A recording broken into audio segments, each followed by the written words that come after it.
Assalamualaikum warahmatullahi wabarakatuh. Sampurasun. Kumaha daramang sadayana. Nah, dinten ayeuna cobi buka buku modulna. Teras urang diajar maca. Yuk turutkeun ibunya. Taman Hareupeun Imah. Hareupeun Imah Farida aya taman. Telega tapi mani resik sabab hade piara. Saban poe tara elat dibersihan. Eta taman sakurilingna dipager.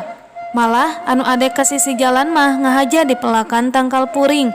Dijajarkeun sapanjang pager tara diantep tepi ka jangkung da matak ngahalangan pamandangan.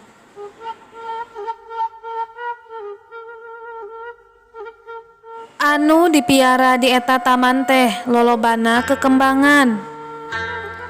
Dipelakna diatur henteu asal cem. Di juru aya sedep malem. Kembangna barodas. Lantaran ngaranna oge sedep malem.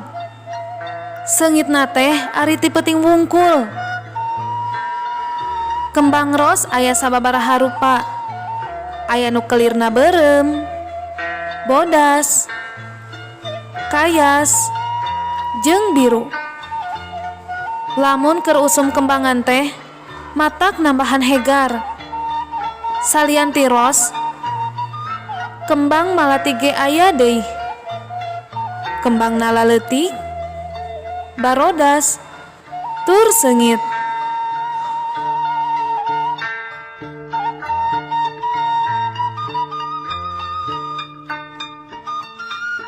Anu dipelakna dina pot mah kembang anggrek. Dijajarkeun dina teras.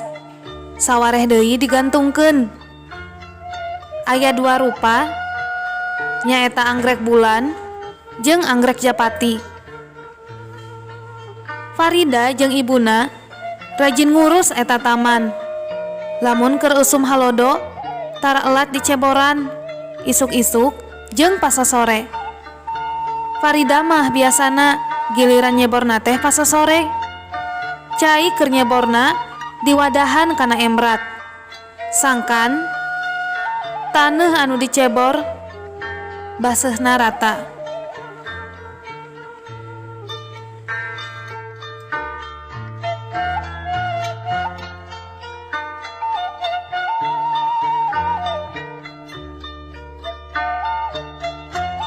Sajaba ti dicebor, tatangkalan anu aya di dinya sok digemuk.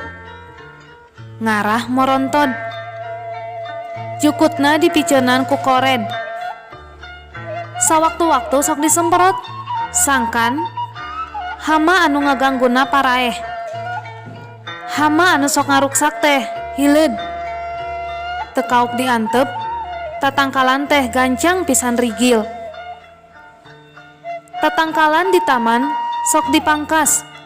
Sabab lamun diantep sajadina mah jadi ngurangan kaendahan. Aya pakakas khusus parantina. Disebutna gunting pangkas.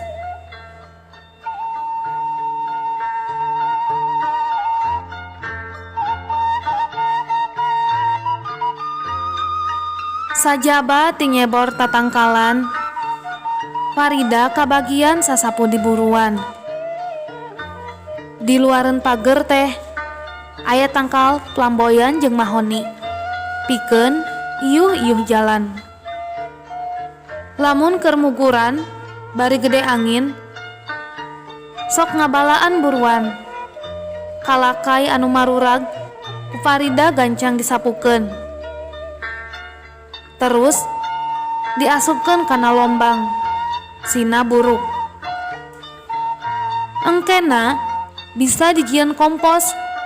Alus pisan keur ngagemuk pepelakan. Miara tatangkalan teh kaasup ibadah sarta rea gunana pikeun kalurupan balarea.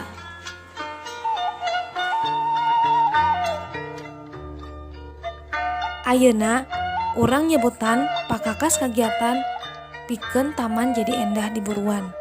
Nyaeta aya pacul, embrat, sapu nyere, semprotan, jeung wadah sampah.